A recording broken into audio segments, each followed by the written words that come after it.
Hello everyone, welcome to my channel. আজি মই আপোনালোকৰ মাজলৈ লৈ আহিছো কলডিলৰ সৈতে ৰন্ধা কুকুৰাৰ মাংস।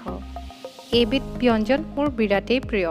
আপোনালোকে এই ৰেচিপিটো এবাৰ ট্ৰাই কৰি চাবচোন। মোৰ বিশ্বাস আপোনালোকে খুব ভাল পাব।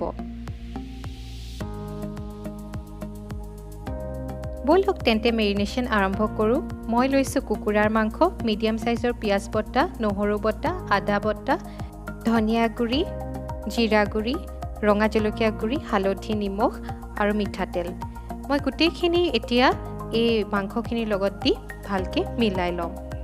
আৰু মই মছলাখিনি আধা চামুচতকৈ কমকৈ লৈছোঁ, কাৰণ এইখিনি মছলা আমি ভাজোঁতে আকৌ দিম।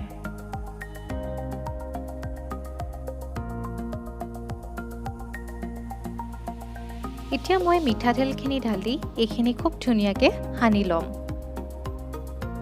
যিমান পাৰে সিমান ভালকৈ সানিব, কাৰণ তেতিয়া মছলাখিনি মাংসখিনিৰ মাজত খুব ধুনীয়াকৈ সোমাই যায়। আৰু এনেকৈ সানি মই এইখিনি 1 ঘণ্টাৰ বাবে ঢাকি থৈ দিম। আৰু এইখিনি সময়তে আমি এটা পেষ্ট বনাই লওঁ। চাওক মই কি দিওঁ। প্ৰথমতে মই এটা ডাঙৰ পিঁয়াজ দি দিছোঁ। তাৰ লগত দিছোঁ মই কেইফুটামান নহৰু, দেখিছে নহয়, আৰু অকণমান আদা। লগতে দিম মই ৰঙা জলকীয়া 3টা। জলকীয়াৰ জোখটো আপোনালোকে জ্বলা খোৱাৰ ওপৰত নিৰ্ভৰ কৰে। আৰু এতিয়া মই ধুনীয়াকৈ পেষ্ট বনাই ল'লোঁ। মই এতিয়া কলডিল এটা কাটি ল'লোঁ, মিহিকৈ কাটি লৈছোঁ। আৰু মই আধাতকৈ কমকৈ লৈছোঁ, কাৰণ আমাৰ মাংসখিনি কম। আৰু লগত লৈছোঁ এটা ডাঙৰ সাইজৰ বিলাহী, সৰুকৈ কাটি লৈছোঁ। আৰু 2টা আলু মিডিয়াম সাইজৰ কাটি ল'লোঁ। এতিয়া মই গেছটো অন কৰি এখন কেৰাহী বহাই দিছোঁ। কেৰাহী গৰম হোৱাত ইয়াত মই মিঠাতেলখিনি দি দিম।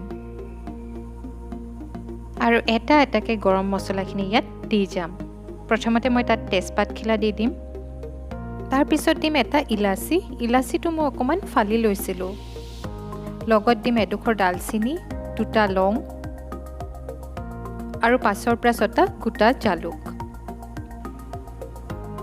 আৰু এইখিনিৰ পৰা ধুনীয়া এটা গোন্ধ অহালৈকে মই ভাজিম। আৰু তেতিয়া তাত দি দিম মাংসখিনি।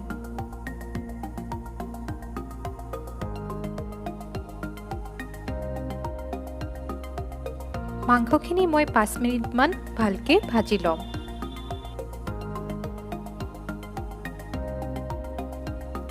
পাঁচ মিনিট হৈ গ'ল। এতিয়া মই তাত যোগ কৰিম আধা চামুচতকৈ কম চেনি, অলপ হালধি আৰু অকণমান নিমখ। নিমখ দিওঁতে মন কৰিব, কাৰণ আমি মেৰিনেশ্যনৰ সময়তো তাত নিমখ দিছিলোঁ। আৰু ভালকৈ লৰাই দিম।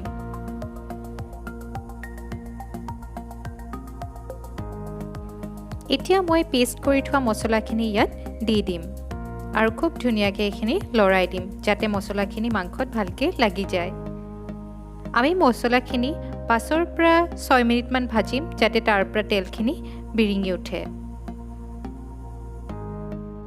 5 মিনিটমান ভালকৈ ভজাৰ পিছত মই ইয়াত গুড়ি মছলাখিনি যোগ কৰি যাম। প্ৰথমতে দিছোঁ আধা চামুচ ধনিয়াৰ গুড়ি, তাৰপিছত দিম আধা চামুচ জিৰা গুড়ি, আৰু দিম আধা চামুচতকৈ অকণমান বেছি মিট মছলা, আৰু অকণমান জালুকৰ গুড়ি।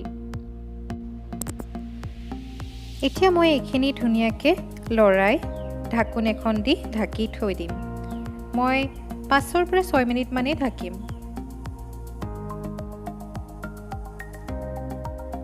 ছয় মিনিট হৈ গ'ল, উঠাই চাইছোঁ। চাওক এইখিনি ধুনীয়াকৈ ভাজ খাইছে। মই আকৌ এবাৰ লৰাই দিছোঁ, যাতে তলত অকণমানো লাগি নাযায়। আৰু এতিয়া দিম কাটি থোৱা বিলাহীখিনি। বিলাহীখিনি দি মই 2 মিনিট এইখিনি ভাজি ল'ম, যাতে বিলাহীখিনি অকণমান গলি যায়।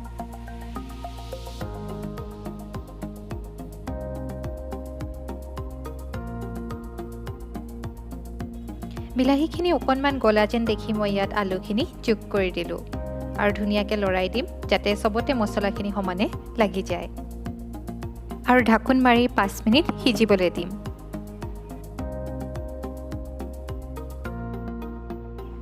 5 মিনিটৰ পিছত মাংসখিনি অকণমান তলত লাগিবলৈ ধৰা যেন দেখি মই আধা বাটি পানী তাত দি দিলোঁ আৰু এতিয়া ভালকৈ লৰাই এইখিনি আকৌ ঢাকোন মাৰি দিম যাতে অকণমান ভালকৈ সিজে।